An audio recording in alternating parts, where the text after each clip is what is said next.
Black family, a BB for Hodier. Race first, one blood. To my brand God brothers and sisters that may be listening in. This is Bob Hotel. Once again, we're back in session here at the School of Urban Philosophy, where we are always straight up, straightforward, and straight to the point. This is our last Thursday of Black History Month. This is the last Thursday of Black History Month. And as always, it's about staying consistent. So yes, I will be diving back in with some Black history. Look at my sister Nikki Lee Nova. Peace, my sister. A Bibi Fahodier, my brother Ifa Bamala.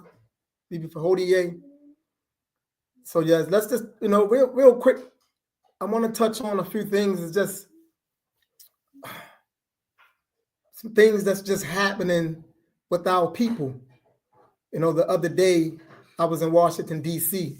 Me and brother Will, and we was leaving a conference in Washington D.C.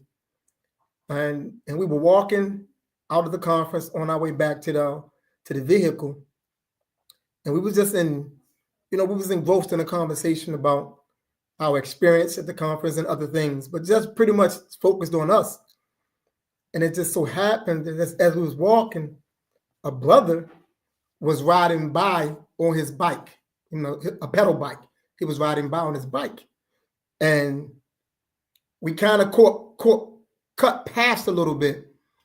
And the brother stopped. He looked at us, with all this aggression, and he was being real vulgar with his mouth, asked, "What the F, what's going on? Y'all looking at me." And he was really, really like, he was hostile, and I'm like, in my mind, the first thing I said was to myself was like, man, we insane, right? Because we wasn't even paying this brother no attention. We didn't even notice this brother. And so we said to the brother, like, man, what's going on, brother? No, go ahead, man. We coming out of conference, not even thinking about you, man. So go ahead. And in that instance, another brother came. He was in a wheelchair.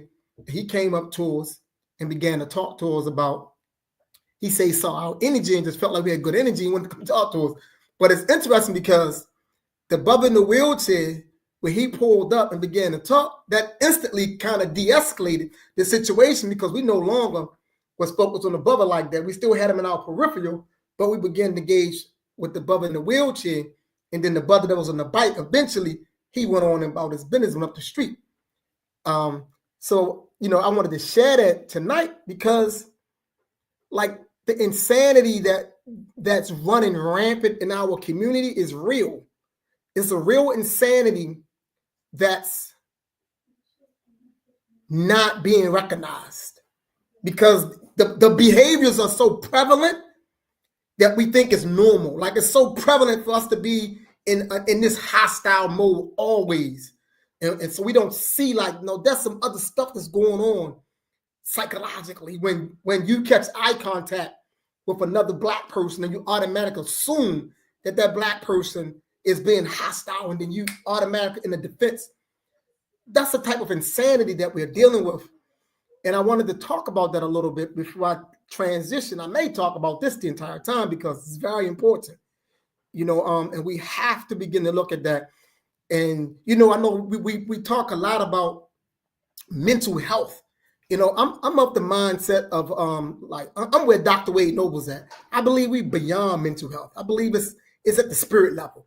I believe it's at the spirit level. That's what's going on with us. We have some spirit, he called it spirit illness. That's Dr. Wade Noble, spirit illness. And I happen to agree, man. I really, because it's so sad. But because I love Black people so much, I don't allow those types of instances to dampen my spirit, nor do they discourage me. It gives me something more to examine, and it makes me do the work that much more because I realize the depth of our pain, our hurt, the harm and the injury that we have endured. It allows me to see that more clearly, up close and personal. So that encourages me to go deeper into the work that needs to be done in terms of trying to bring about some type of restorative process, to our spirit, man, because we need a lot of work. We need a lot of work And it's not about money. It's not about money. We oftentimes out here chasing money and we thinking money is going to solve these problems, and money is not going to solve these problems.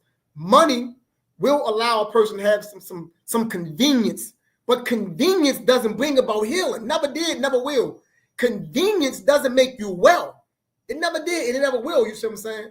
You have to work on those things that have been injured to restore the energy, to bring back the balance, right? Because that's what's taking place. There's a serious imbalance that's happening, and that imbalance is manifesting in terms of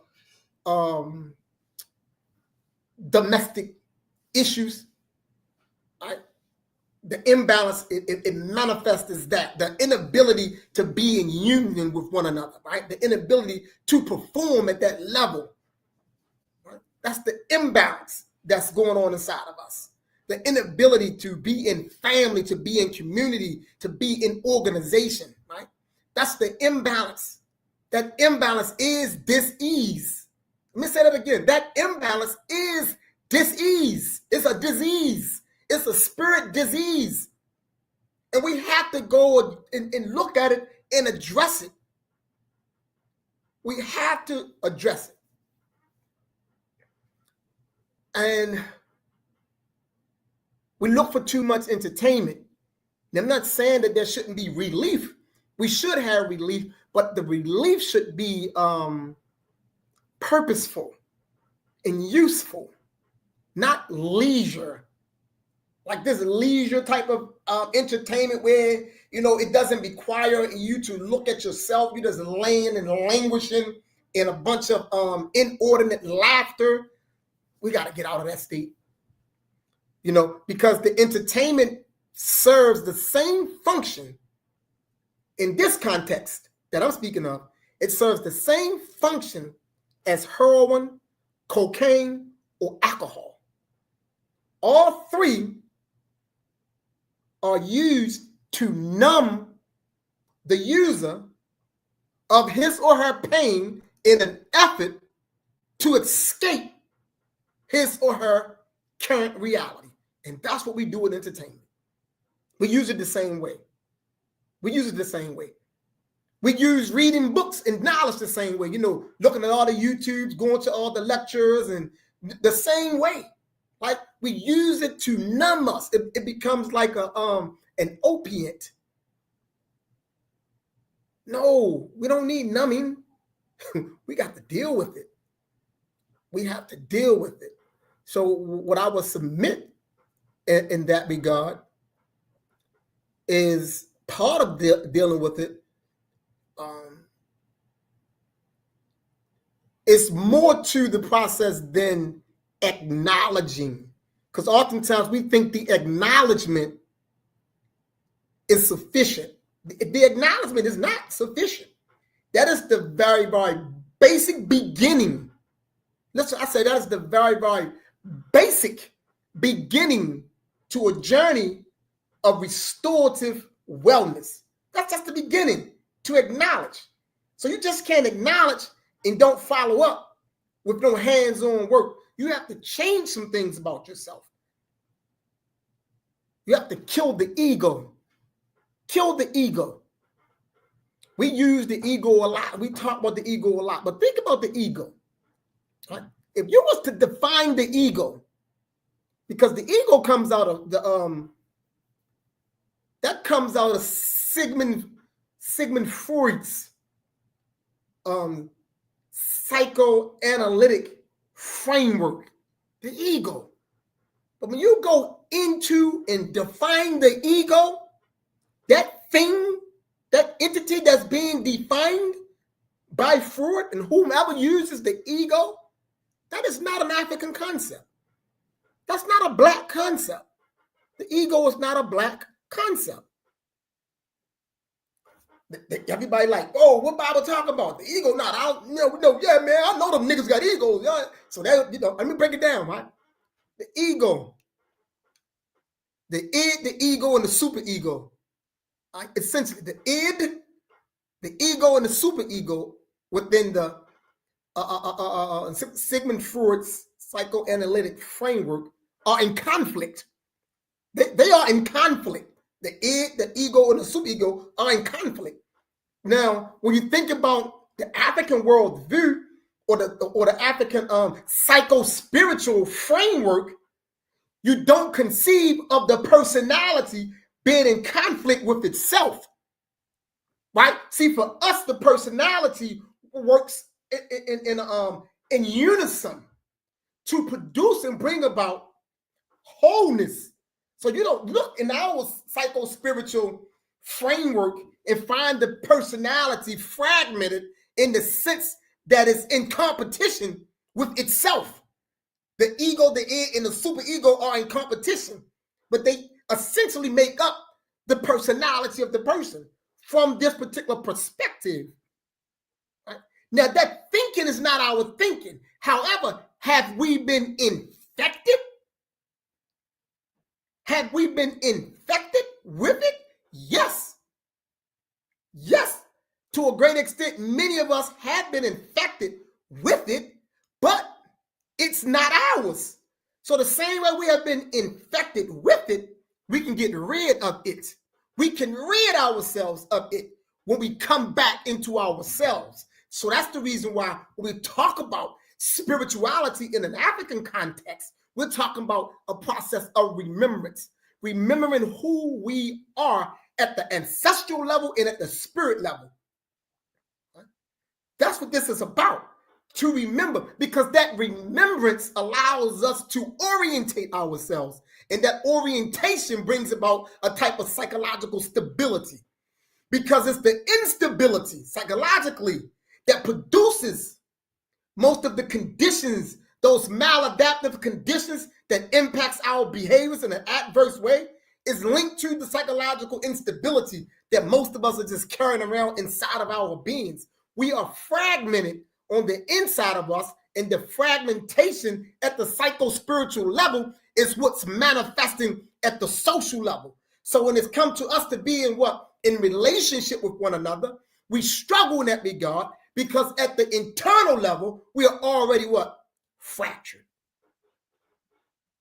Fractured. Relationship is complementary.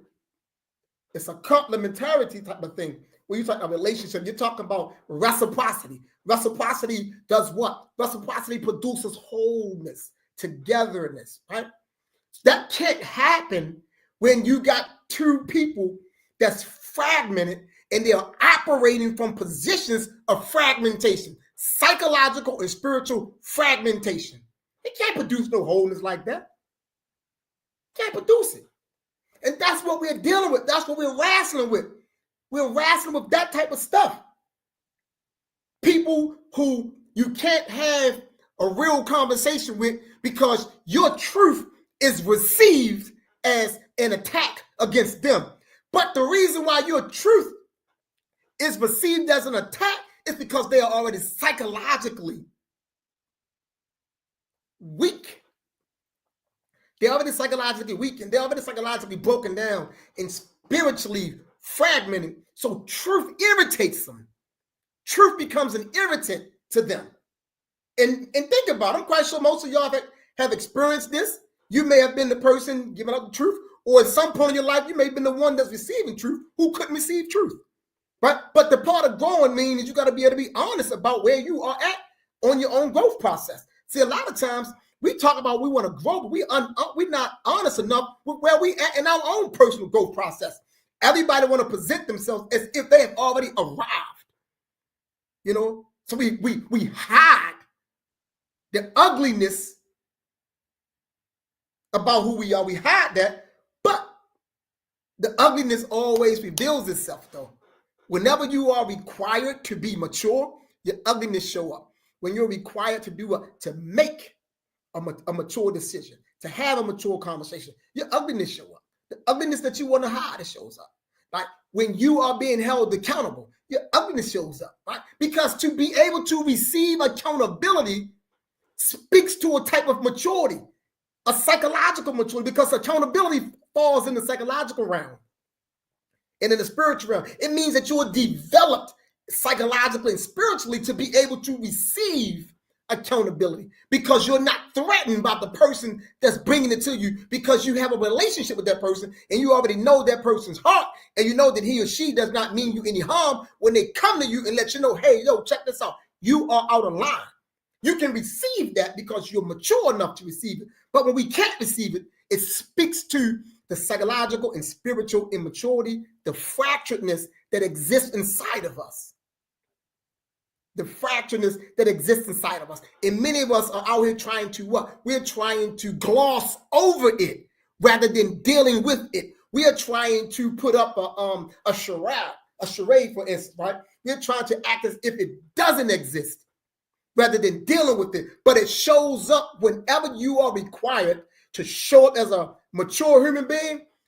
That psychological weakness, fractures, spiritual underdevelopment, it manifests every single time when you are required to be mature, when you are required to handle adversity and you crumble under adversity. It's because you don't have the maturity to deal with it. But you've been faking and fronting as if you do. So this is what I'm talking about. We have to go that deep, black man and black woman. We can't be playing with this thing.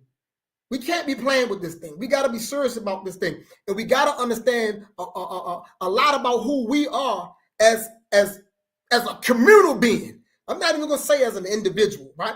I'm talking about as a communal being, by understanding that I am inextricably connected to you. Because people talk about Ubuntu. Let me tell you something about Ubuntu, right?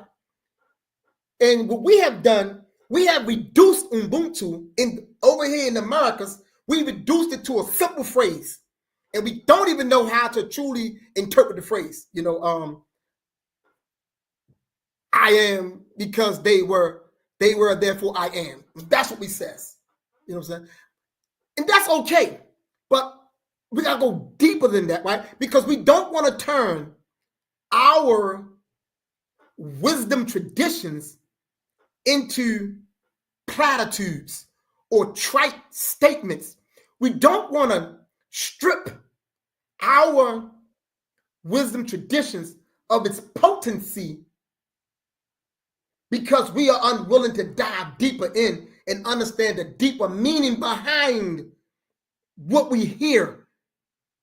There's a deeper meaning behind what you hear. So Ubuntu is more than I am we.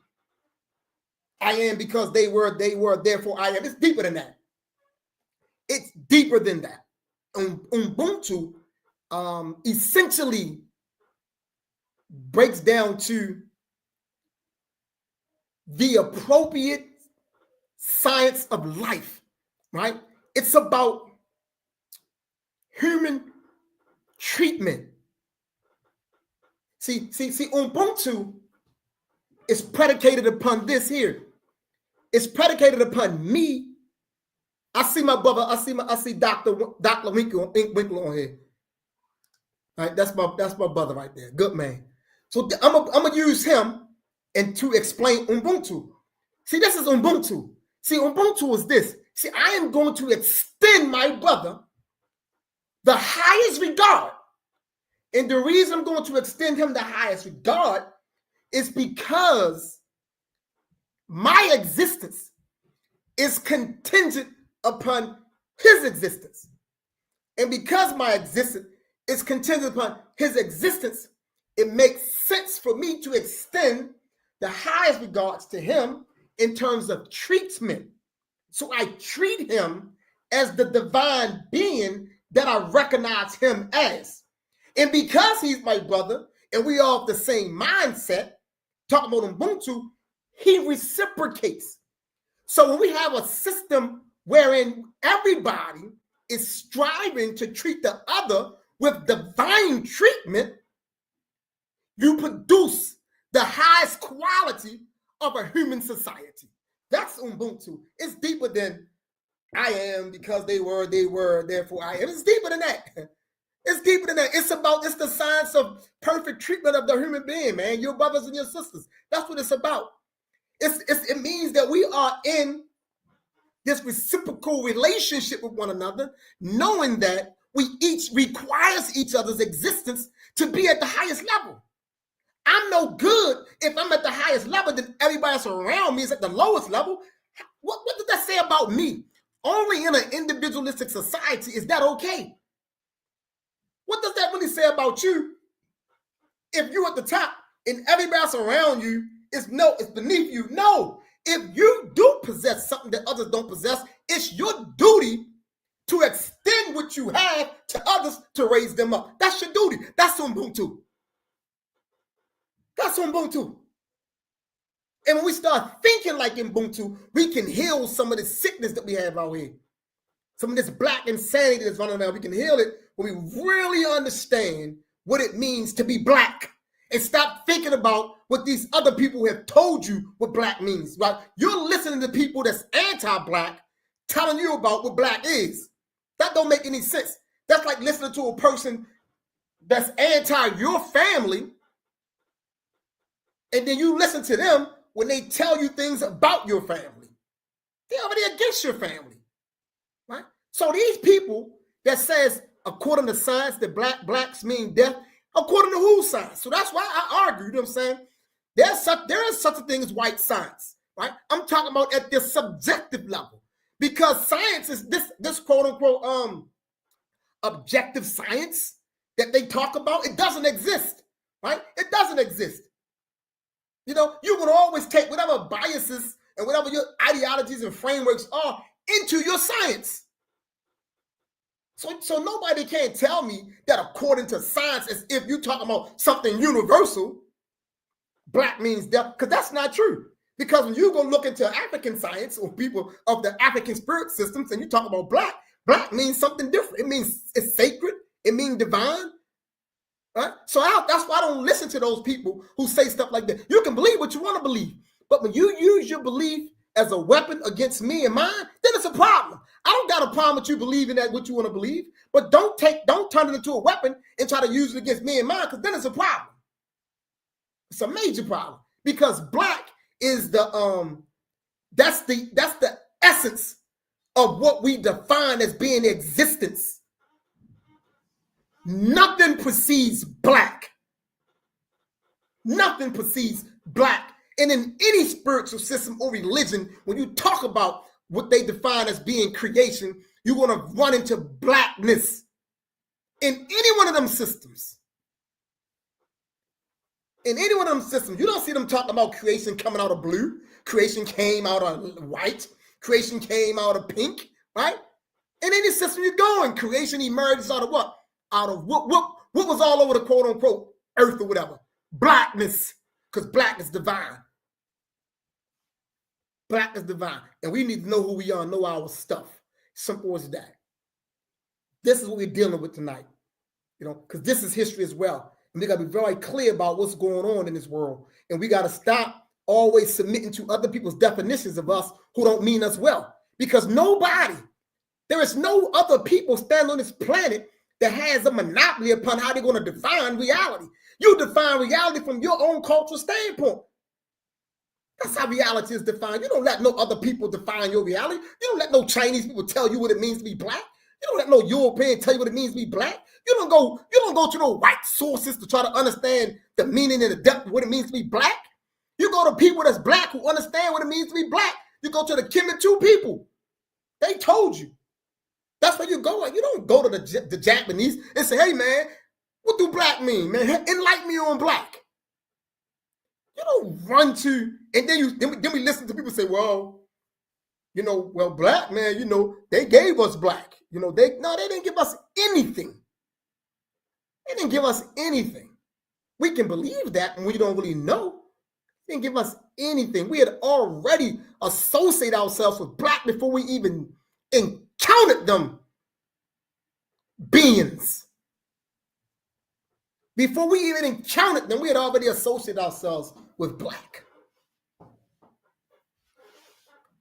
There's power in black. Trust me. There's power in black. What the Emperor Jean-Jacques Dessalines say about black, right? You know, it's in his constitution. He put it in his constitution.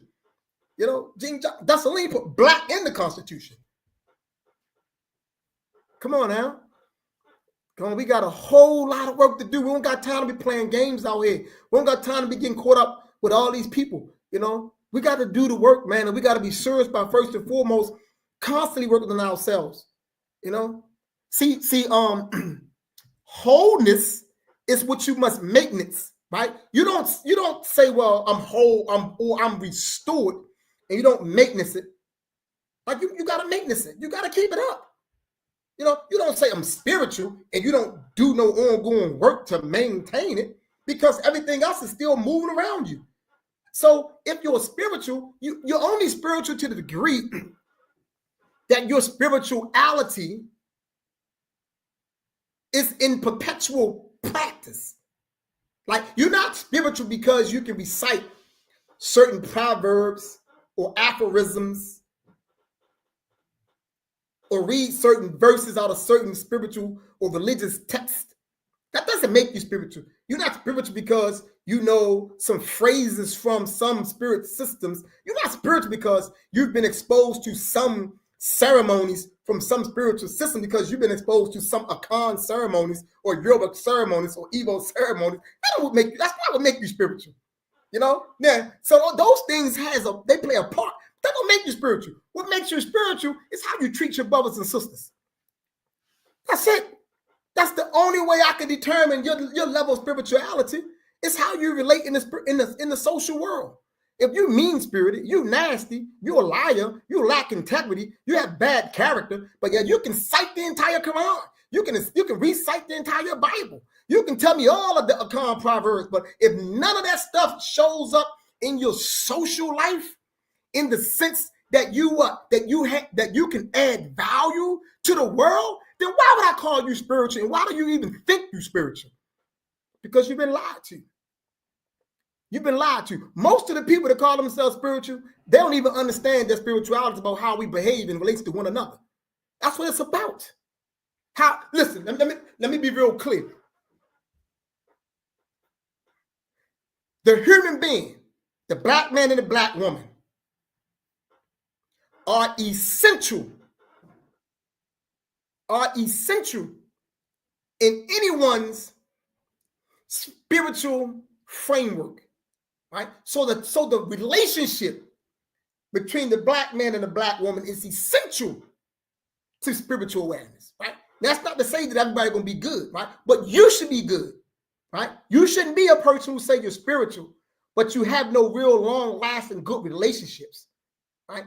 Now, granted, I know we will meet bad people here and there, but if you're spiritual, you should be so strong in your spirituality in terms of how you conduct yourself that you pull good people into your life.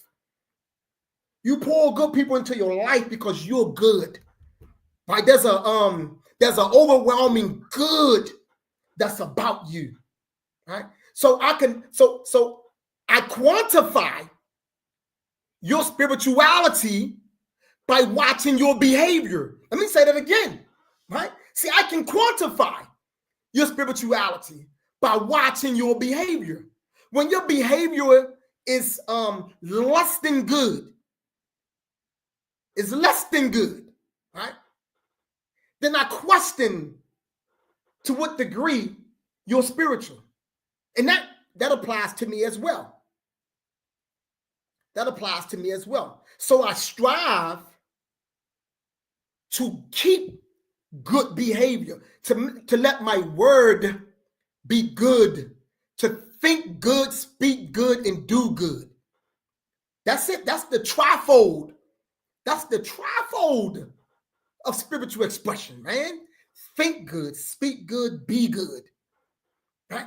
And when you think good, speak good, and be good, and you maintenance that, and you're living that, and that is your behavior, what happens is that you are beginning to generate a type of energy, and that energy that you're generating is a vortex around you.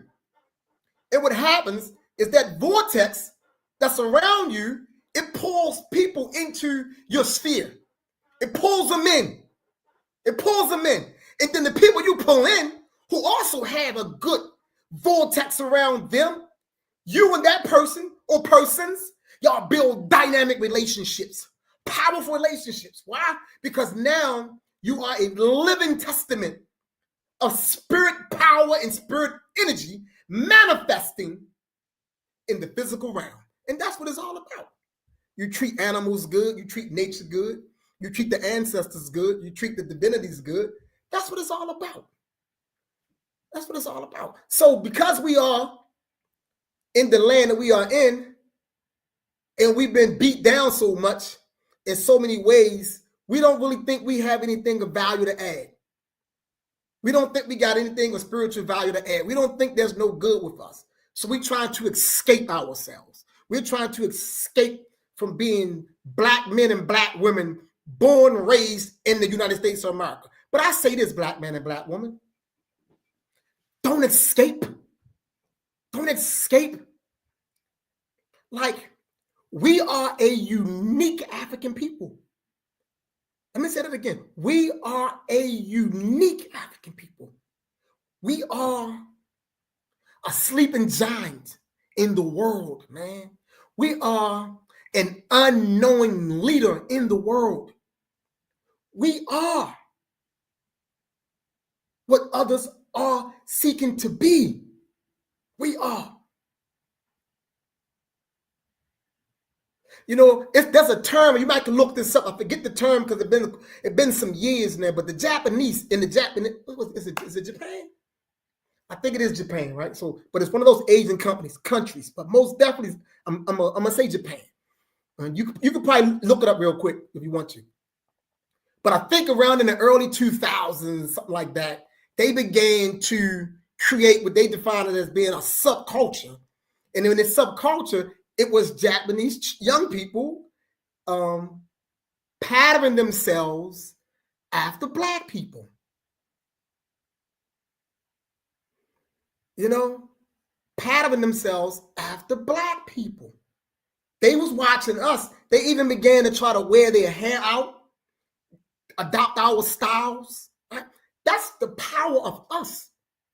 My sister Harmony said, where's she at? My sister, Mom. Gotta call my sister out. Oh, my man, black men in Africa, my man, until we can develop a vision and social theory to feed, clothe, house, and educate each other, the African idealism is not enough to liberate us as a mass people. Yes, my brother, I do agree. We got to work, though. We got to work from where we at. That's the thing we got to do. You know, I can't tell a man who got the hammer, his hammer is no good. You see what I'm saying? Just because I got the power drill. We just got to figure out how to put the hammer and the power drill together to build that house. So that's where I'm coming from. Sister Harmony, that's always a blessing. Harmony said, add value to the world or all you produce will be of no value. Yes, that's what it's all about. Yes, we get it in. Hotep Bible, the major challenge we don't address is how we can express all the Africanisms when it comes to personality, ritual, and traditions, but still have not defined an economic unity. Yes, I do agree with that. But I don't know if you saw where I started. I started the conversation from the position of a brother, pretty much being real negative and anti towards us, and I really started this conversation from a position of just trying to highlight the black insanity. You know, so I think we got a whole lot that's going on, and I think everybody want to address everything. But I do believe that I do believe that everything needs to be addressed, but everything can't be addressed always in the same, you know, in one conversation. So tonight, what I was doing actually is I'm addressing that. You know, I'm trying to address the fact that how, you know, a lot of this stuff, the inability to maintain good relationships, the broken families, like that, those are real issues too. You know what I'm saying? So I know because we've been beat on, we got a ton of issues. Yes, we got economic issues. We got social issues. We got political issues. We got issues all over the board. And I believe that it has to be about how do we fuse all those issues together into something comprehensive over time. I don't think that's going to happen overnight. You know, I think we should always work towards it. I don't think it's going to happen overnight. So just because it's not happening overnight doesn't mean that we still shouldn't work on those other issues that really exist. You know, we got a ton of issues. I don't disagree with what you're just saying. I do agree with all of that. I think it's valuable. But I know we got a ton of issues across the board, you know, and I think that we got to acknowledge that we got a ton of issues across the board, and we got to acknowledge that all of us do have an answer in some regard to parts of this thing. You know, we have to learn to value one another's solutions that they bring. You know, so that's why, like with me, I strive not to present my solutions and answers as if they trump other people's solutions and answers. I strive not to do that. You know, I strive very hard not to present mine as if it trumps others. You know, I'm most definitely passionate about my positions, because my positions are my positions, but I most definitely don't want to make another person feel like if you want to address the political issue, I'm not going to make you feel like that what you're doing over there is all bad and that you missing the total mark.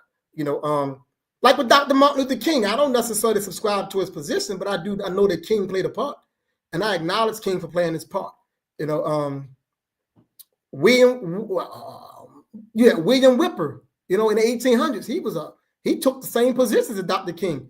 About 100 years before Dr. King, William Whipper took the same positions as King. So we've always been struggling as a people, just trying to figure this thing out. You know, we need you, my brother. You're very critical. You know, you're very critical and you're very precise. And that's always a good thing to do. You know what I'm saying? All social issues rise first from the economic. I disagree with that. I know Karl Marx says that, and a lot of us says that. I disagree with that. I totally disagree. All issues do not arise from economics. They do not arise from economics. All issues arise first from people's needs not being met. Every society starts from meeting the needs of the people. This is overlooked by us. I don't think it is overlooked. I think the Panthers try to meet the people's needs. You know, I think the people's needs vary, you know, and I think the people's needs are vast. You know, so I don't think, I'll say this right here. I don't overlook the needs of the people. And I know other organizations that don't, you know what I'm saying? And I know other people who don't. You know, I do believe that some of us have missed the mark. I do believe that, but I believe we got some good people out here, man. You know, I think we got some good stuff that's happening for us. Granted, it may not be moving as fast as we wanted to move, and it may not always look how we wanted to look, but I believe we got some good people, man, that's doing some good work, who do acknowledge the things that you are saying and are working in that area of what you're laying out. So I do believe that, you know what I'm saying? I believe that, you know, when it comes to, you know, Black people in the United States of America, I believe that we have sustained so much damage in so many different ways that our situation is a situation that have just so happened to present us with, you know, 100 million problems. So we got 100 million problems. And because we have 100 million problems, you know, it's room for everybody to do some work. You know, the brothers and sisters that's doing the agriculture work, the urban farming, we need them. The brothers and sisters that's doing the economic work, we need them. The brothers and sisters that's doing the political work, we need them. The brothers and sisters that's doing the reparations work, we need them. The brothers and sisters that's doing the what they might say, the healing work in terms of mental health, we need them. We need everybody. You know, and when I say we need, I'm not necessarily saying all of us got to be all inside one big gigantic organization. I'm saying we need everybody who is clear enough, healthy enough, and smart enough to be working on this problem. That's my position on that there. Economy is the exchange of goods and services and how they are produced, distributed, owned, and controlled. We live in a society where all basic needs are sold, and those who can't pay don't get any. Yeah, that's true. That's we're in the capitalistic society. Yes, I know, and I know you defined it for the person who asked for the definition. So I'm clear about that. But yeah, I'm clear about the definition as well, and I agree. Yes, that's what we live at. You know, we do live in that society. You know, I lived in the hood, you know, for a very long time. You know, and I worked inside a lot of different types of institutions, you know, over the years and stuff like that. And I worked with Black people, you know, for a very long time, you know, all ages, children, adults, middle-aged children, things of that nature. And when you work with people in such a vast array of people, you get to see the complexity of the issues that we're dealing with. We're dealing with some serious stuff. I think your analysis are beautiful. So keep putting them out. I think your analysis are beautiful. Keep putting them out. This thing is complex. This thing is real complex. We need all us on deck, man. We need all us on deck. We need all us on deck. That's what I would say to that.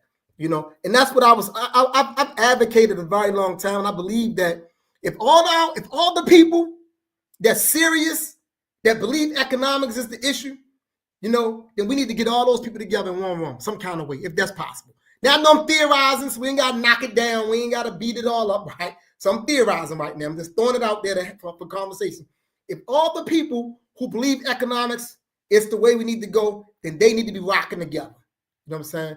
When I first came up with Race First, I started laying out these principles. And in these principles, I said Black consciousness, Black pride, Black solidarity, Black socialization, Black economics, Black politics, Black ideology, so on and so forth, right? So in the area of Black politics, in the areas of Black economics, right? So there should be an economic agenda. That economic agenda can be drafted or put together by the best Black minds in economics that we have. So that's theorizing like that. You know what I'm saying? So something comprehensive got to be created at some point. But in the meantime, I believe that we each can still work where we at, and we can try to figure out who we can collaborate with. We have to seek those collaborations. When we find who those people are and how we can collaborate with those people, then we should be collaborating. Respectfully, let's not disregard that there are Black Asians, so all those suppressed and made to look as if they do not exist for mass media, they have been and are still. No, I'm not. So when I spoke about the Japanese, I'm talking about the ones who are 100% Japanese. So I know we got Black people all over the world. My sister Nikki, yes.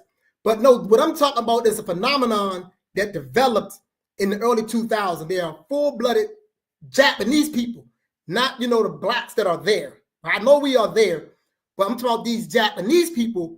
It's what is it called? It's a name for it. You can look it up, right? And these are full-blooded Japanese people, and they began to pattern themselves after Black people in the United States. So that's what I was speaking about. That's what I'm speaking about. Not the Black people who are in Asia, because I know we are there. So I would never disregard. I'm a Pan-Africanist, so I don't disregard Black people nowhere on earth. So that's my whole thing. But I'm talking more so about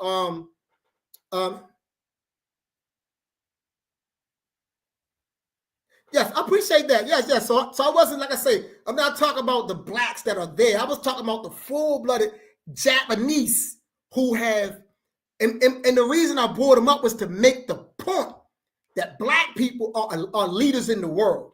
So I was trying to establish that point by utilizing that as an example, but not necessarily saying that Blacks are not there. I know Blacks are there. You know what I'm saying?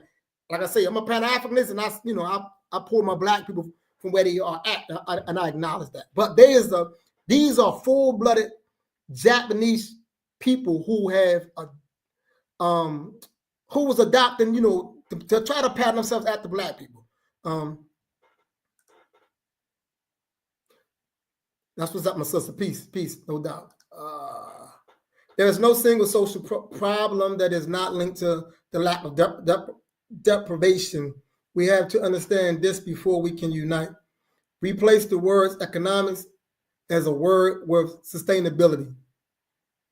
It's all the same, but like I say, I don't. But see, I don't disagree with what you're saying. But I don't think that. I don't take the position that the work that someone else is doing, because they not pushing that they work is insignificant. So that's where you and I may differ at, because I know the depth of this thing, because I've been doing this work for 30 years. I try not to mention that. See, I started in 1993, the end of 1992. So I've seen this work, and I know that our issues isn't just as simple as we like it to be. Correct the economic piece, and everything else going to come together, right? I don't subscribe to that philosophy. I don't believe that if we correct the economic piece, that everything is going to come together. Because of the conditions that we've been under, we have been deformed in a lot of areas. And a lot of those deformities don't really come from the fact that, we just wasn't eating. Because I know some people, who was eating well, who may not even feel like they was ever economically oppressed at all. And they just still off for the most part. So, like I say, I'm not in disagreement with what you're saying about sustainability. We're going to swap the word out. I'm not in disagreement with that, but I also know that we need our brothers and sisters fighting for reparation too. We need them. You know what I'm saying? We need the ones that's fighting for prison reform, because the one thing these people are not going to do no time soon, they're not going to stop locking us up. So we need our brothers and sisters going to push for prison reform or whatever to try to get those brothers on the inside some type of relief. We need that as well. And I'm not going to tell a person because you push it for prison relief that you should be focusing more on economics, right? It just don't make any sense. I think the ones who understand economics or sustainability should push to get more people to do that, right? And the ones who do feel like politics is the way should get more people in politics. I think we should all be trying to move in such a way where so we can bring people into what we feel need to be done, and then we figure out how we can collaborate. So that's what I would say. The same way you and I got this functional relationship, right? And that relationship came from what? It came not from economics. It came from us socializing, But we know socialization and economics, and socialization and sustainability goes hand in hand.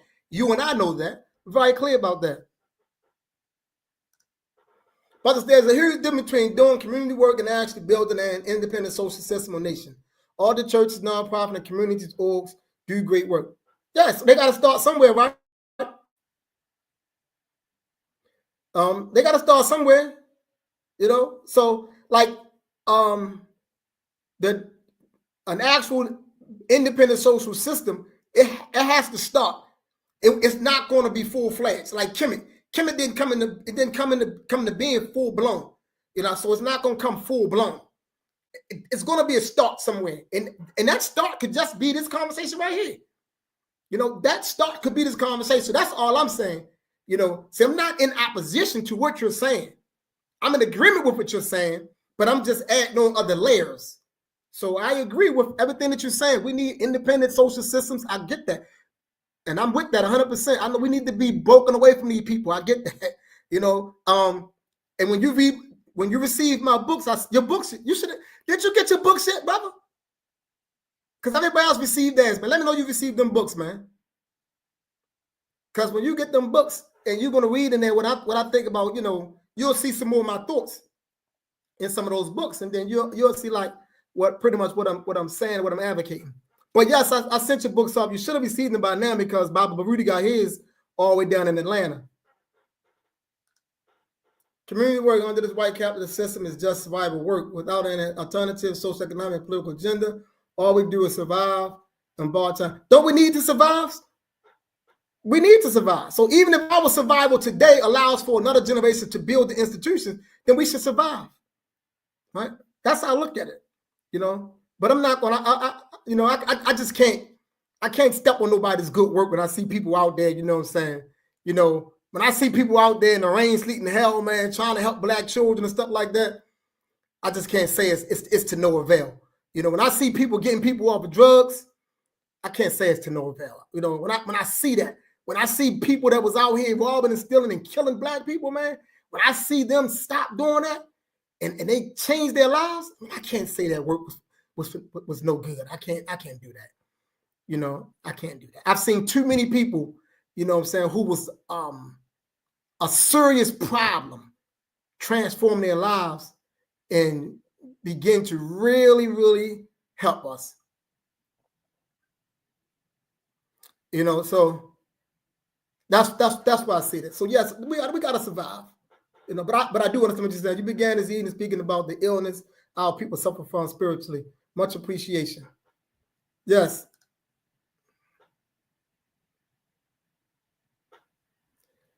On borrowed time, we may not have another generation. This work is good, but we are in a society that is on the decline. All societies decline. Yeah, I do agree with that. All societies do decline. Yes, but so I guess my sister Nikki said she want to get back to that initial conversation. You know, I like to indulge everybody. I like to make sure we're doing well. As we digging deep in. I got a little sweaty real quick.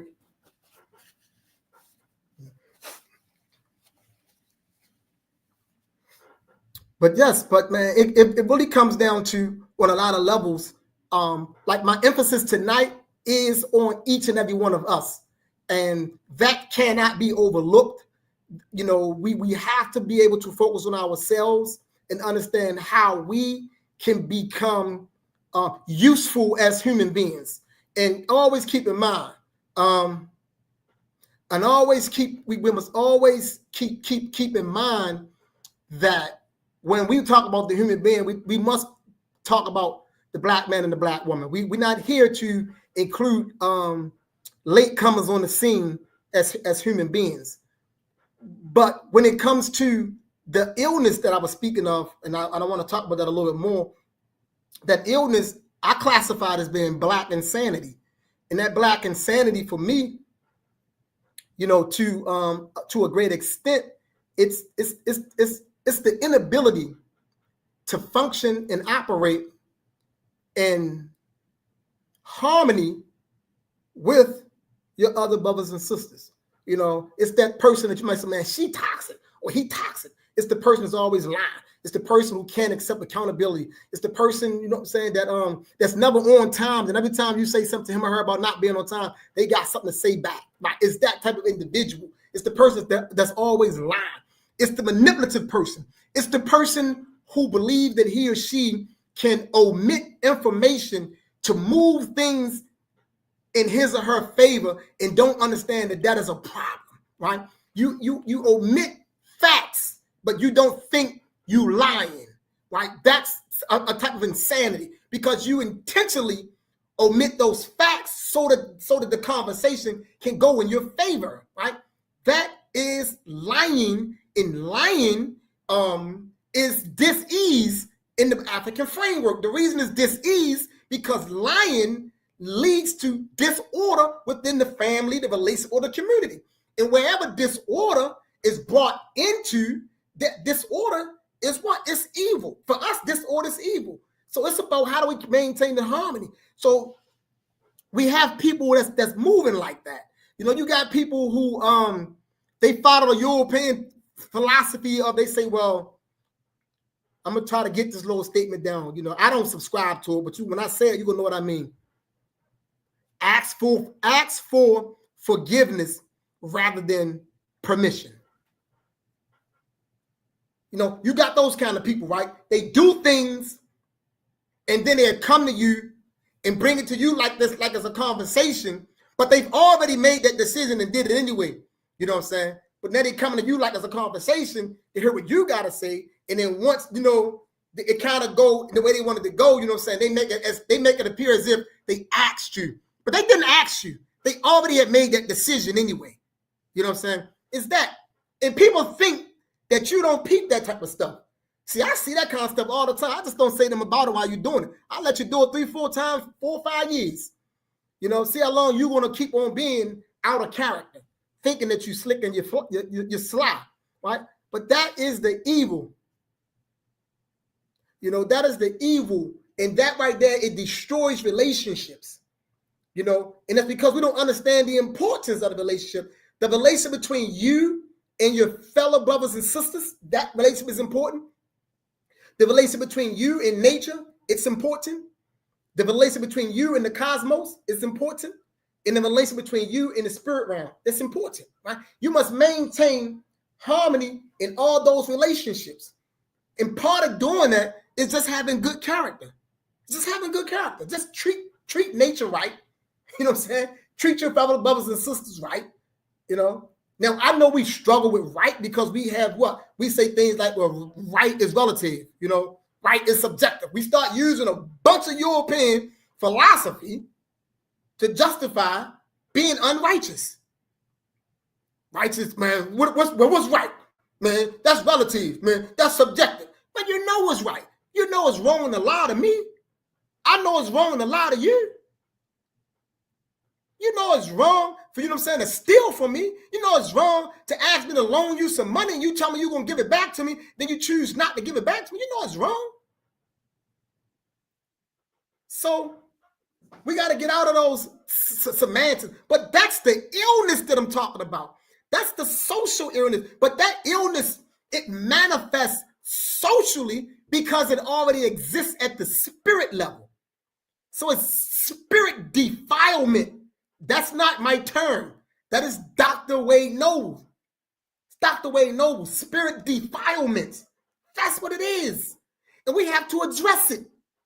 We have to address it. We have to get very, very serious about producing balance within ourselves so we can be in balance with the brothers and sisters that we say we are rocking and rolling with, that we love. You know, we got to get it together. You know, we got to get it together. And like I say, spirituality is what you maintenance. You maintenance it. Right? It's something that is perpetual. See, it's a perpetual practice. Right? A perpetual practice. That's what we have to do. And it's bigger than, and I know what I'm saying is I'm saying some unconventional things, right? When you constantly hear me saying it's bigger than the ceremonies, it's bigger than the rituals, right? It's bigger than those things, right? Those things are necessary and they're useful because the rituals should help us build our discipline. So yes, they're useful and they're necessary. But a lot of us don't have that discipline. So if we're not going inside and correcting ourselves so our behavior is better, then what good is it, you know, reciting Proverbs that's talking about the 42 declarations of innocence of Ma'at? You know, what good is that? You know, what good is that? And I'm only talking to those of you that's here, right? I'm talking to us. When I say us, I'm including myself, right? Like this YouTube channel, this session here at the School of Urban Philosophy, we are dealing with transformation and ascension. We are trying to move to higher levels within ourselves, right? We want to ascend within ourselves. That's what this is about, right? And to do that, you have to be intentional about how you examine yourself. He or she who fears spending time with him or herself never come to know him or herself. He or she is essentially a stranger to self. Simple as that. Simple as that. As always, my brothers and sisters, I enjoy spending time with you. I enjoy the engagement. And as always, my brother, where my brother at, man? You know, brother, Black, meaning African, as always, I appreciate your engagements, your words, your questions, your comments, your statements. I understand. I get it. My sister, Nikki, I appreciate you been rocking and rolling with us. What, it been about 5 weeks now? I know I've been trying to keep count, but I know you've been rocking and rolling since you came on. I appreciate that. Nat Turner, I appreciate you, my brother. I need to order the book. Is it on the website? No, it's not on the website yet. Hit me up some kind of way, man. Send me a message. Email me something.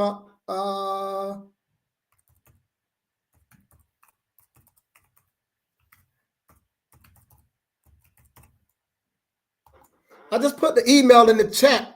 Send me an email, you know, and I'll get back to you through the email and we can set up arrangements so you can order the book and I can get it to you. But the email is right there, plmbaltimore@gmail.com. Send me an email. Send an email out to me. Brother Zaquani, as always, it's good to see you coming back. Asafo Fatu, my sister Zenzi. Yes. Let's get this in. Let's grow, y'all. Let's grow. My brother Issa said, let's grow here in Baltimore City. He's the founder of the Black Running Organization, my brother. Man, I've known Issa since 2008. Strong, good brother right there. We got brother, Dennis, some brothers from Baltimore City. You got brother Jabari doing work. So that was Nation. You got T-Nat, Minister Saw. You got Tendai, brother Elijah and his crew. You got Wale Mulosi Lumumba here, and Wale Mulosi Lumumba here in Baltimore City, doing phenomenal work with the Women Organization and the Martial Arts Group. You got the Leaders of a Beautiful Struggle doing phenomenal policy work, among other things. That's a Pan-Africanist group here in Baltimore City. We got Collective V here doing revolutionary funding work. And I know a lot of people always talk about funding. We don't need grants, this, that, and other. But we got a brother here in Baltimore City, a Black brother, that started an organization strictly to fund Black organizations. And he removed all of the strings. There's no strings attached to how this brother is doing it. Completely and totally revolutionary. It's revolutionary in the sense that he's getting funding to the people that need funding to do whatever they're doing. Right? So you gotta award that type of stuff and applaud that. Brother Brother Jamie here doing that work. You got all the good Black restaurants. You got Nati, what everyone's place in African World Books here in Baltimore City. You got the UNIA here in Baltimore City doing phenomenal work here in Baltimore City. You know what I'm saying? You got Uncle T here in Baltimore City. You know what I'm saying? You got the We Are One, We Are Us movement. The Brothers is walking. You know what I'm saying? You got the Peace movement. I hate naming groups, man, because you can't name everybody, and it seems like you intentionally left somebody out. But I'm not intentionally leaving anybody because there's so many here in Baltimore City. You got Sister Nanika here, you know what I'm saying, Fight Blight, you know what I'm saying, a revolutionary strategic thing that she's doing. Powerful people here, man. Powerful Black people, we are powerful. We are powerful people. You got Cliff here, that's doing work, that's organizing and bringing together the Pan-African Coalition. You got the Maryland Council of Elders here. Like, we got powerful people. And that's just in Baltimore. And I know I didn't hit everybody because I don't know everybody. But I hit everybody who I think I know. You know what I'm saying? And if I missed anybody, any organization, it wasn't intentional. I'm naming what I can name. I know you here. Let's get this work done, y'all. As always, a beautiful holy and race first. See you here next Thursday, same place, same time, here at the School of Urban Philosophy, where we are always straight up, straightforward, and straight to the point. Be before the end.